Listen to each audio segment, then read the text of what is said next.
Hi ನಮಸ್ಕಾರ, welcome to ಸಾಶಿ cooks. ನಾನಿವತ್ತು simple ಹಾಗೆ ಈಸಿಯಾದ ಚಿಕನ್ ಗ್ರೇವಿ ಮಾಡಿ ತೋರಿಸ್ಕೊಡ್ತಾ ಇದ್ದೀನಿ. ಈ ಚಿಕನ್ ಗ್ರೇವಿ ಚಪಾತಿ ದೋಸೆಗೆಲ್ಲ ಚೆನ್ನಾಗಿರುತ್ತೆ. ಬನ್ನಿ ಇದಕ್ಕೆ ಏನೇನು ಬೇಕು ನೋಡೋಣ. ನಾನಿಲ್ಲಿ 1 ಟೊಮೆಟೊ, 1 ಈರುಳ್ಳಿ, 1 ಟೇಬಲ್ ಸ್ಪೂನು ಶುಂಠಿ ಬೆಳ್ಳುಳ್ಳಿ ಪೇಸ್ಟು, ಹಾಗೆ ಸ್ವಲ್ಪ ಕರಿಬೇವು ಸೊಪ್ಪು, ಹಸಿಮೆಣಸಿಕಾಯಿ ತೊಗೊಂಡಿದ್ದೀನಿ. ಖಾರ ಎಷ್ಟು ಬೇಕು ನೋಡಿ ತಗೊಳ್ಳಿ ಹಸಿಮೆಣಸಿಕಾಯಿನ. ಇಲ್ಲಿ ಒಂದು ಪ್ಯಾನ್ಗೆ 1 ಟೇಬಲ್ ಸ್ಪೂನ್ ಎಣ್ಣೆ ಹಾಕ್ಕೊಂಡಿದ್ದೀನಿ. ಅದಕ್ಕೆ 1/4 ಕಪ್ಪು ಗೋಡಂಬಿ, ಹಾಗೆ 1 ಈರುಳ್ಳಿ, 1 ಟೊಮೆಟೊನ ಹಾಕ್ಕೊಂಡಿದ್ದೀನಿ. ಇವೆಲ್ಲವನ್ನೂ ಕೂಡ ಚೆನ್ನಾಗಿ ಫ್ರೈ ಮಾಡ್ಕೊಳ್ಳೋಣ. ಗೋಡಂಬಿ, ಈರುಳ್ಳಿ, ಟೊಮೆಟೊನ ಒಂದ್ಸಲ ಬಾಡಿಸ್ಕೊಂಡ್ಬಿಟ್ಟು ಇದಕ್ಕೆ 3 ಚಕ್ಕೆ, 6 ಲವಂಗ, ಹಾಗೆಯೇ 1 ಪಲಾವ್ ಎಲೆ ಹಾಕ್ಕೊಂಡಿದ್ದೀನಿ. ಇದಕ್ಕೆ ನೀವು ಏಲಕ್ಕಿ ಒಂದು 3-4 ಬೇಕಾದರೆ ಹಾಕ್ಕೊಳ್ಬೋದು. ನೋಡಿ, ಈ ಮಸಾಲೆ ಎಲ್ಲ ಚೆನ್ನಾಗಿ ಆರಿದ್ಮೇಲೆ ಇದನ್ನು ಗ್ರೈಂಡ್ ಮಾಡ್ಕೊಂಡಿದ್ದೀನಿ ಪೇಸ್ಟ್ ಥರ. ಆಯಿತಾ, ಬನ್ನಿ ಇಲ್ಲಿ ಅದೇ ಸೇಮ್ ಪ್ಯಾನ್ಗೆ 1 ಟೇಬಲ್ ಸ್ಪೂನು ಎಣ್ಣೆ, 1 ಟೇಬಲ್ ಸ್ಪೂನು ತುಪ್ಪವನ್ನು ಹಾಕ್ಕೊಂಡಿದ್ದೀನಿ. ಅದಕ್ಕೆ 1 ಹಸಿಮೆಣಸಿಕಾಯಿ, 1 ಟೇಬಲ್ ಸ್ಪೂನು ಶುಂಠಿ ಬೆಳ್ಳುಳ್ಳಿ ಪೇಸ್ಟ್ ಹಾಕ್ಕೊಂಡ್ಬಿಟ್ಟು ಚೆನ್ನಾಗಿ ಥರ ಫ್ರೈ ಮಾಡ್ಕೋಬೇಕು. ನೀವು ಹಸಿಮೆಣಸಿಕಾಯಿ ಬೇಕಾದರೆ ಜಾಸ್ತಿನೂ ಹಾಕ್ಕೊಳ್ಬೋದು.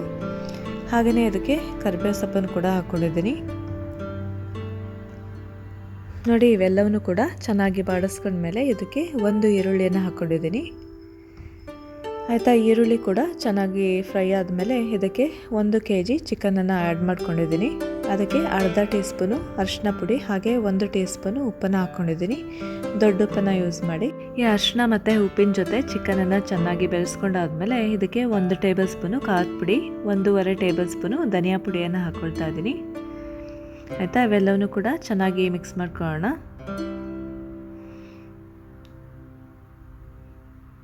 ನೋಡಿ, ಇದೆಲ್ಲ ಮಿಕ್ಸ್ ಆಗಿದೆ. ಇದನ್ನು ಮುಚ್ಚಳವನ್ನು ಮುಚ್ಚಿಬಿಟ್ಟು ಚೆನ್ನಾಗಿ ಬೇಯಿಸ್ಕೊಳ್ಳೋಣ. ಚಿಕನನ್ನು ಒಂದು 15-20 ನಿಮಿಷ ಚೆನ್ನಾಗಿದು ಕುಕ್ ಆಗಬೇಕು. ಆಯಿತಾ, ಬನ್ನಿ ಈಗ ರುಬ್ಬಿದ ಪೇಸ್ಟನ್ನು ಆ್ಯಡ್ ಮಾಡ್ಕೊಳ್ತಾ ಇದ್ದೀನಿ. ಆಯಿತಾ, ಆ್ಯಡ್ ಮಾಡಿಕೊಂಡು ಕೂಡ ಇದನ್ನು ಮುಚ್ಚಿ ಸ್ವಲ್ಪ ಹೊತ್ತು ಬೇಯಿಸ್ಕೊಳ್ಳೋಣ. ನೋಡಿ, ಚಿಕನ್ನು ಕುಕ್ ಆಗೋವರೆಗೂ ಚೆನ್ನಾಗಿ ಇದನ್ನು ಬೇಯಿಸ್ಕೊಳ್ಳಿ.